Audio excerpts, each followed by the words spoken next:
जब आपके पति का देहांत हुआ था तब आपका छोटा बेटा कितना साल का था? ताहले बाबू इतना। सोचिए, मात्र 10 वर्ष का था जब उनके पापा इन्हें छोड़कर चले गए।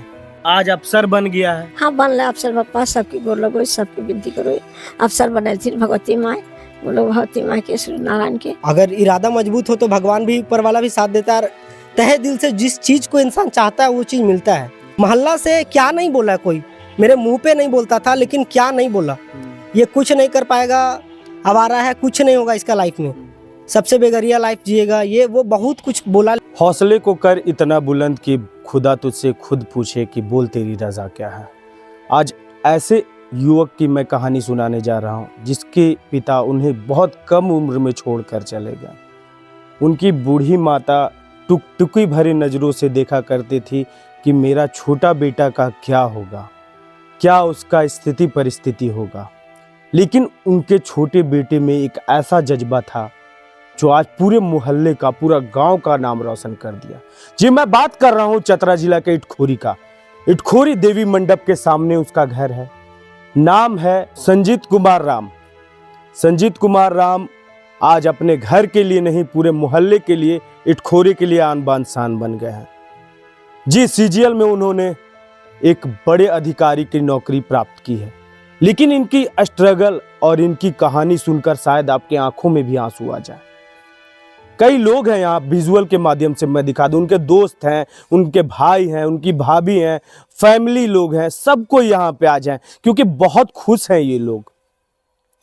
मैं बता दूं, उनकी माँ से पहले मैं मिलाता हूँ। चाची, एक चीज हमको बताइए, जब आपके पति का देहांत हुआ था तब आपका छोटा बेटा कितना साल का था? ताहले बाबू इतना। कितना छोटा था चाची? काई का 10 वर्ष के तो 15 वर्ष। 10 बरस के। 10 वर्ष के होते। सोचिए, मात्र 10 वर्ष का था जब उनके पापा इन्हें छोड़कर चले गए। तब एक चीज बताइए, वो तो प्रसाद बेचा करता था, भरली में सुनते हैं। हाँ प्रसाद बेचे वाले, हाँ 6 महीना बेचल का है। आज अफसर बन गया है। हाँ बन रहा अफसर पप्पा, सबकी गोर लगो, सबकी विनती करो। अफसर बने थी भगवती माँ, बोलो भगवती माँ के सूर्य नारायण के। आपके पति जब डेट कर गए थे तब तो बेटा बहुत छोटा था, तो अफसर बनाने में बहुत तकलीफ हुआ। हाँ बड़ी तकलीफ वाले बाबू, बड़ी तकलीफ, का करिए, खैला भी नहीं हो रही है। तो छोटा बेटा आपका बहुत मेहनत किया। हाँ मेहनत कर को दे लिए पैसा, लेकिन कम पर होले तब वो कर के, तब पर भी किया। तब पर भी कर लिए। देखिए, ये माँ है और ये माँ जितना जानती है, अब उम्र भी हो चुका है। सोच सकते हैं, जब 10 वर्ष की आयु थी तभी इनके पापा, उनके माथे से उनका हाथ उठ गया था और वो अपने ताकत से, अपने बदौलत, उनकी कहानी पहले मैं सुना दूं उन्हीं के जुबानी। आज जो ये सामने तस्वीर इनकी देख रहे हैं ना, आज ये चर्चा का विषय है। लेकिन ये चर्चा का विषय कैसे बने, इनकी भावनाओं को आप सुने, इनके स्ट्रगल को आप सुने। सबसे पहले स्वागत, अभिनंदन। आपका क्या नाम हुआ? मेरा नाम संजीत कुमार है। आपको भी स्वागत है रवि भैया। सबसे पहला चीज कि जब आपका पापा का देहांत हुआ था तो कितने वर्ष के थे आप? भैया एग्जैक्ट तो मतलब 12-13 साल का होंगे, 12-13 साल का होंगे। ये स्ट्रगल कैसे आपको, हमें पता चला, हमारे चैनल को पता चला है कि आप प्रसाद 6 महीने बेचे थे। भद्रकाली मंदिर है, ऐतिहासिक माँ भद्रकाली मंदिर है यहाँ, जो विश्व में प्रसिद्ध है, आप सर्च मार सकते हैं। यहाँ पे उस जगह पे इस युवक ने जो आज नाम रोशन किया, वो भद्रकाली में प्रसाद बेचा करता था। क्या कितने दिन तक प्रसाद बेचा था? लगभग एग्जैक्ट तो नहीं पता है, बट 6-7 महीना तक लगभग प्रसाद हम बेचे वहाँ पे। पापा का जब 2013 में देहांत, मतलब 2013 लगभग 12-13 में देहांत हो गया था, तो घर का आर्थिक स्थिति काफ़ी ज़्यादा ख़राब हो गया था। उसके बाद भद्रकाली में सुबह मतलब उठना, फूल तोड़ना, उसके बाद भद्रकाली जाके प्रसाद बेचना। कैसे फीलिंग थी वो? फीलिंग, मन नहीं करता था क्योंकि अंदर में था कुछ करना है, फिर भी मतलब प्रसाद तो बेचना पड़ेगा। घर का स्थिति बहुत ख़राब है, माँ भी बीमार रहती थी और माँ का दवा भी लाना था। एक बार आपको हम बता दें कि 1 जनवरी का बात है, उस दिन पैसा नहीं था और माँ का दवा भी लाना था, और हम लोग पास पैसा नहीं था, सच बता रहे हैं, हम लोग पास पैसा नहीं था। भद्रकाली में हम लोग प्रसाद बेचे, दोनों भाई, हम और भैया भी थे। और जब पैसा आया तो वही पैसा से लगभग 2100 रुपया उस दिन आया था, और वही पैसा से माँ का दवा आया था उस दिन। और मतलब ये सोचते थे कि एक दिन कुछ ना कुछ करना है, कुछ बड़ा करना है।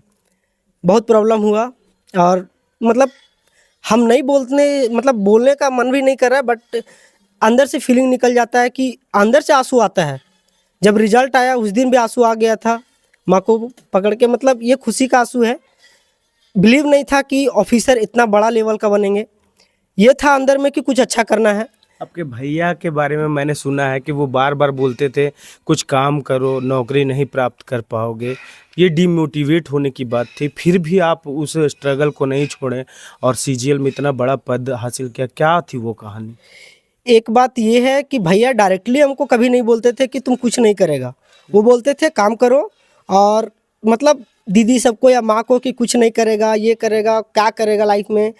तो हमको सुनने में मिलता था कि बोल रहे हैं कि कुछ नहीं करेगा। अंदर में फीलिंग था कि करना है, करना है। वो नहीं बोल रहे इसीलिए करना है, जिद था कि करना ही है, करना है मतलब करना है। तो अंदर से था कि करेंगे, और करने का मन भी था, और मतलब इरादा तो बहुत मजबूत था।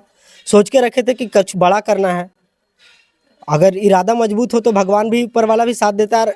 तहे दिल से जिस चीज़ को इंसान चाहता है वो चीज़ मिलता है। तैयारी भी मैंने सरकारी नौकरी सोच के चला था कि सरकारी नौकरी करना है, प्रसाद बेचने से मेरा कुछ नहीं होगा। माँ भद्रकाली से प्रार्थना भी करते थे, दिल से नौकरी मांगने में कभी नहीं गए। और एक तरह से बोलिएगा तो हम मतलब बहुत धार्मिक भी नहीं है, नास्तिक टाइप में लेवल में है। हम भगवान पास जाते हैं, लेकिन हम ये नहीं बोल रहे हमको ये चीज़ दे दो। हम नौकरी नहीं मांगते थे, हम मांगते थे कि भगवान हमको ऐसा क्षमता दो कि किसी के साथ गलत अगर हो रहा है तो उसको हम मदद कर सकें, उसके लिए कुछ कर सकें। और आज भगवान सफल किया है। इतना मतलब बड़ा। इससे पहले आप रेलवे की भी नौकरी किए 2023 में, वो स्ट्रगल कैसा था? रेलवे में भी नौकरी हुआ, वो रेलवे में भी 2017 में मतलब तैयारी स्टार्ट किए थे। 2017 में तैयारी स्टार्ट किए, पंचायत सचिव 2018 में हुआ था। उसमें कुछ मार्क्स से नहीं हो पाया, तो नहीं हो पाया था। उस दिन बहुत रोए थे, साथ में जो सहपाठी थे, भैया सब थे, वो सब का हो गया था। और लेकिन मोहल्ला से भी ताना मिलता था? धन्यवाद करना चाहते हैं कि वो सब मेरे मुंह पे नहीं बोला, लेकिन जो भी बोला मेरे दिल में है। वो मोहल्ले वाले हथौड़ी आपके लिए बने थे? हाँ, तभी तो मूर्त बने आप। हाँ, बोल सकते हैं कि मोहल्ला वाला बोले या फिर मेरा भाई बोले, वो सब हथौड़ी का काम किया। एक पत्थर पे जो हथौड़ी होता है ना, जब तक नहीं पड़ता तब तक मूर्त बनता नहीं है।